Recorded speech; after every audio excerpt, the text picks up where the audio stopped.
Le choix de l'école s'est fait avant que le choix de l'école n'existe. C'est assez lié à mes convictions personnelles qui sont celles d'une société qui devrait être la plus équitable et la plus égale possible. Et donc l'idée d'enseigner dans ce milieu-là pour compenser quelque part les déterminismes de naissance, c'est quelque chose qui m'a beaucoup parlé. Le choix de l'école est une association qui encourage les jeunes diplômés, les jeunes actifs, à s'engager comme enseignants dans l'éducation prioritaire. Elle est partenaire du ministère de l'Éducation nationale et elle va permettre à ceux qui font ce choix d'être accompagnés pendant 2 ans pour réussir leur entrée dans le métier d'enseignant.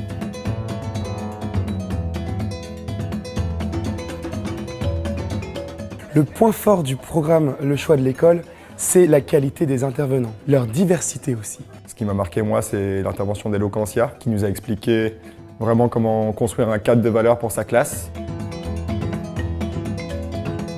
L'objectif dans le cadre du choix de l'école, c'est de leur donner les principaux fondements de ce que j'appelle la prise de parole éducative. Comment on se tient, la posture, le timbre de voix, comment on occupe l'espace. Là ce matin, vraiment très concrètement, comment on tient une classe, comment on gère les conflits, etc.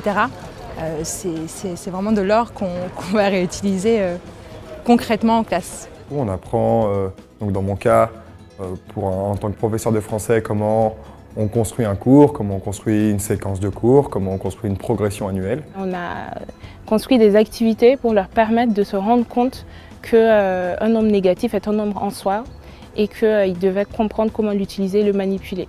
Ça nous rassure vraiment sur le fait de prendre son poste à la rentrée. Moi j'ai fait l'université d'été il y a 2 ans.